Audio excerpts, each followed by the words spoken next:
Hello, everyone. Welcome to the Spanish for Kiddos podcast, where you can listen to fun bilingual stories and more.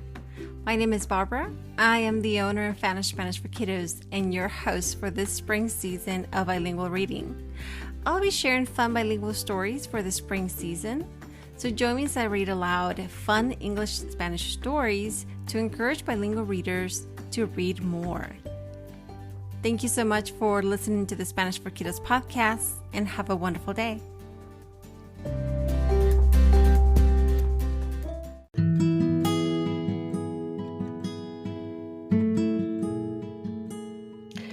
So when you read a bilingual story or a book in English and Spanish, do you just read it from cover to cover and then towards the end of the story you stop? Or perhaps do a craft or maybe hands-on activity? I think that's a great way to actually understand the story and actually bring it to life. But I think if you think about it, such as the ocean theme or the latest blog post that I have there for members, our exclusive members, is Sea Turtle Bilingual Reading.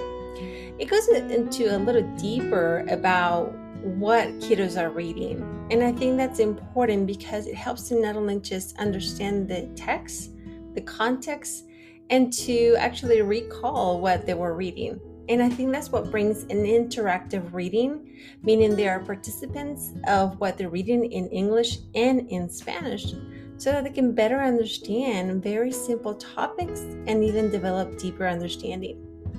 So for instance, for ocean life, which is I think is a wonderful theme, there's just so much to learn with that theme, and not only just about sea turtles and sharks and underwater animals and organisms and marine life, but it helps them understand not just only starting with the vocabulary, which is a very simplistic way of beginning lessons, but also to actually understand how is it, for instance, what is the life cycle of the sea turtle? How can I use that further into understanding in English and Spanish different sentence structures, maybe different types of context, the way that is used in the story? And even specifically for informational text such as the sea turtle. Or you can also think about it as well if you're just looking at very simple other stories that might be fiction stories or fantasy, or maybe types of different novels if it goes for upper grades, for instance. So those begin to be a little more challenging because those are chapter books and they have a long story to tell.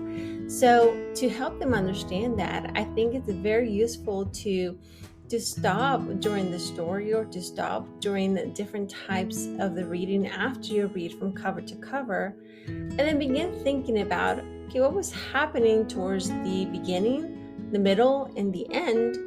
And you can actually bring, for instance, different types of activities that you can do that.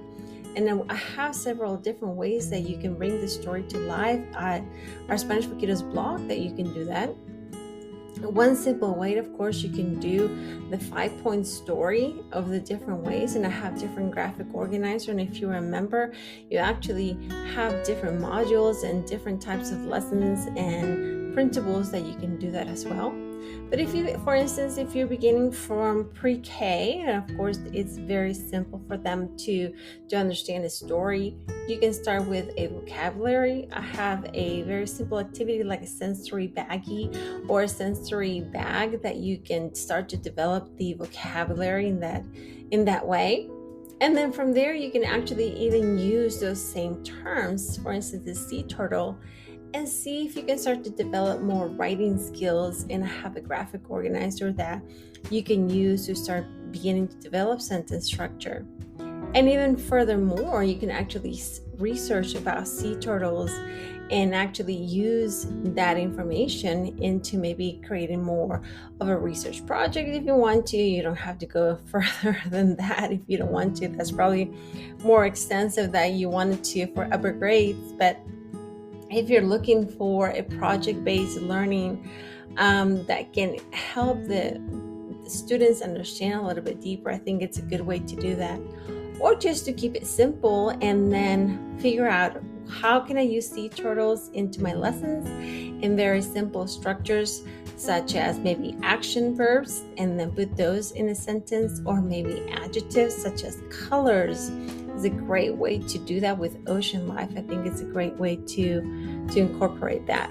And there's so many other ways that you can use the Ocean Life theme in your bilingual lessons, in your activities, or hands-on. And of course, we have more interactives and more learning at our SpanishForKiddos.com blog, so make sure you check that out as well. And if you're a member, you get even more printables and fun stories just like the sea turtle. And make sure to also check out those other episodes about Ocean Life and bilingual read aloud. And if you are a subscriber to the Spanish for Kiddos podcast, you actually get to see a video about the Ocean Life bilingual reading. So thank you so much for joining me, and I hope that I can bring some great tips next time. Join me for another fun episode. Bye-bye, everyone.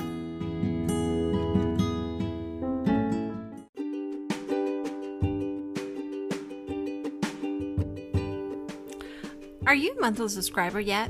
Subscribers to the Spanish for Kiddos podcast get exclusive episodes and videos. Listen and watch exclusively on Spotify and Anchor. Become a subscriber today.